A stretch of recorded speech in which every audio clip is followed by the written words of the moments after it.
Assalamualaikum warahmatullahi wabarakatuh. Rekan-rekan semuanya, bagaimana kabarnya?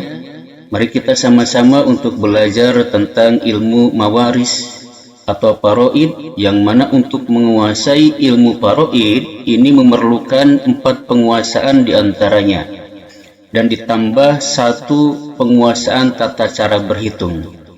Yang pertama harus menguasai dan hafal 25 ahli waris. Kemudian yang kedua harus paham dan mengetahui hijab hirman.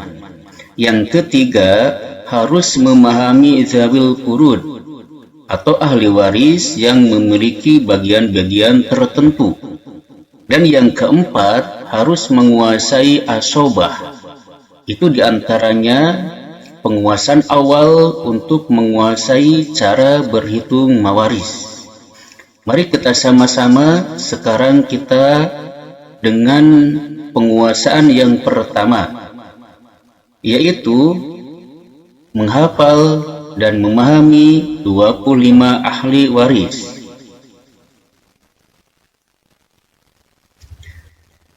Jika ada suami dan istri, kemudian istri meninggal, maka ahli waris dari pihak laki-laki pertama ada anak laki-laki, yang kedua ada cucu laki-laki dari anak laki-laki.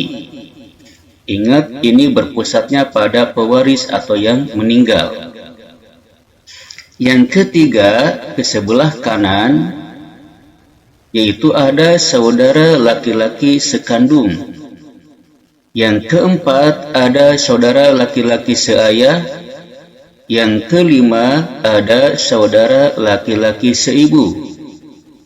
Yang keenam ada keponakan laki-laki sekandung. Yang ketujuh ada keponakan laki-laki seayah.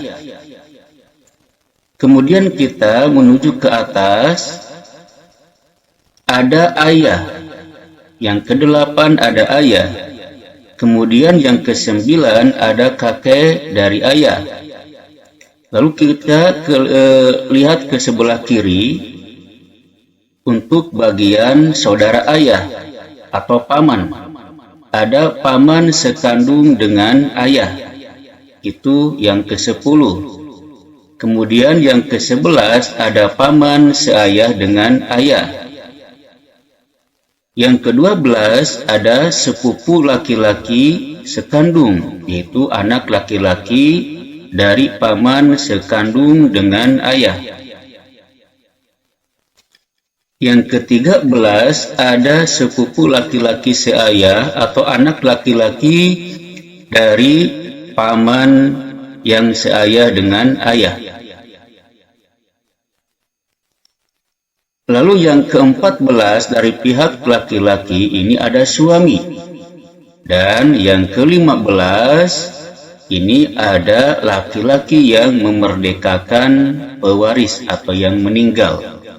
Inilah ahli waris dari pihak laki-laki, ada 15. Yang ke bawah yaitu keturunannya ada 2. Kemudian yang ke samping kanan yaitu saudara-saudaranya yang sederajat dengan yang pewaris, yaitu saudara-saudaranya.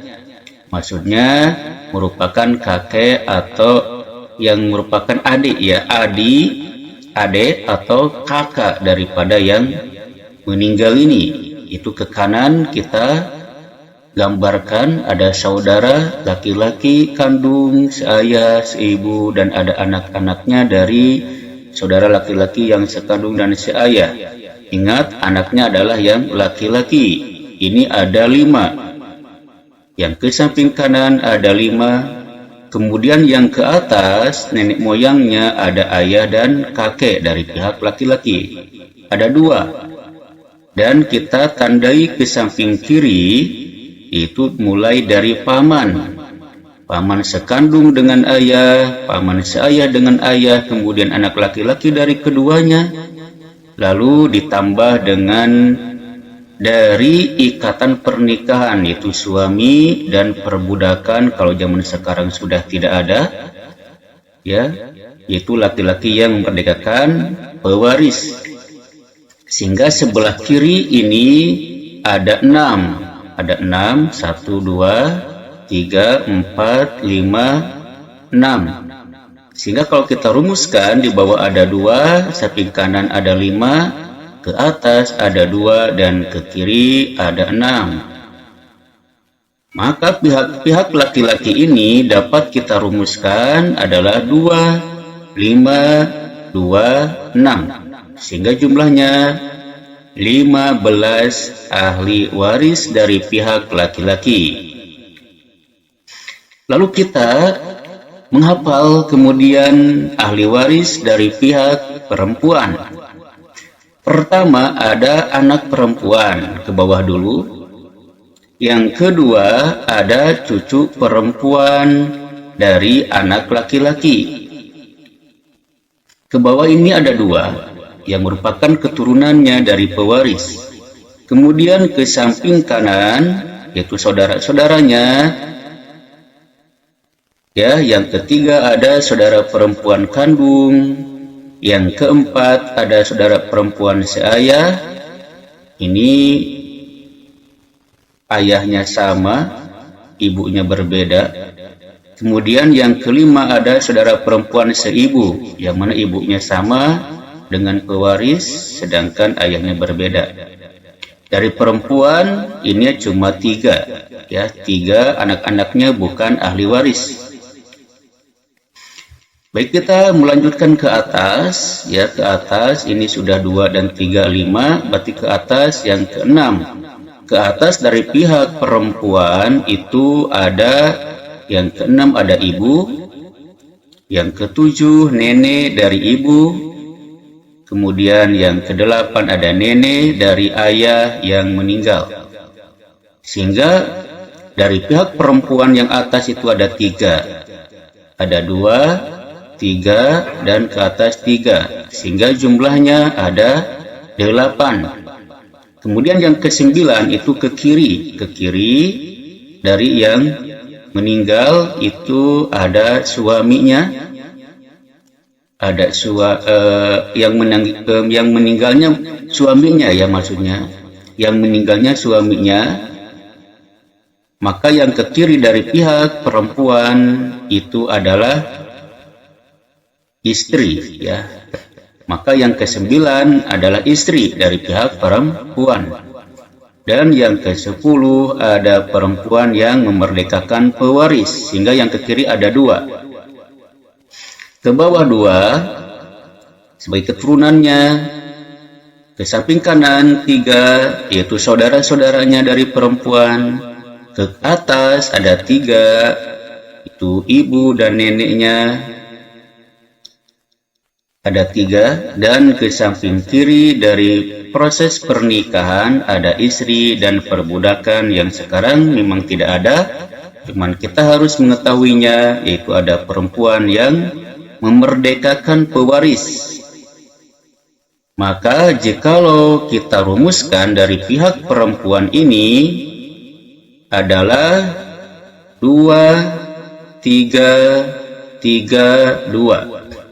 2, 3, 3, 2. Kalau kita gabungkan dengan pihak laki-laki, 10 ditambah 15, maka keempat ada di bawah, samping kanan 8, di atas 5, dan di samping kiri 8. 4, 8, 5, 8.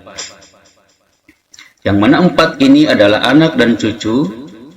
Yang 8 dari saudara-saudaranya, baik laki-laki maupun perempuan. Yang 5 adalah ayah, ibu, nenek, kemudian kakek.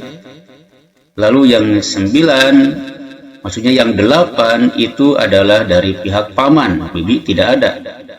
Dari pihak paman, kemudian dari pernikahan suami istri, dan laki-laki perempuan yang memerdekakan pewaris.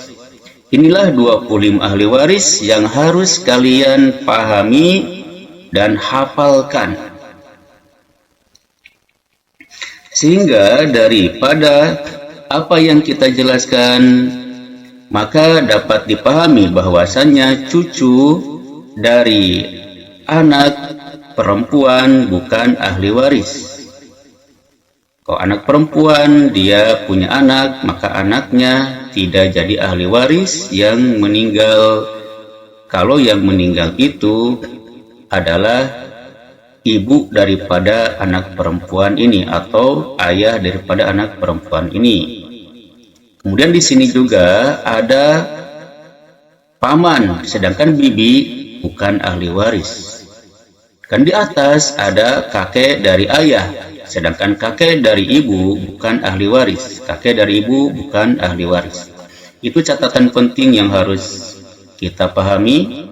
Jika semua ahli waris ini ada, tentu yang dapat warisan adalah 5 orang. 1 anak laki-laki, 2 anak perempuan, 3 suami atau istrinya. Siapa yang meninggal? Kalau suaminya yang meninggal, istri yang ada.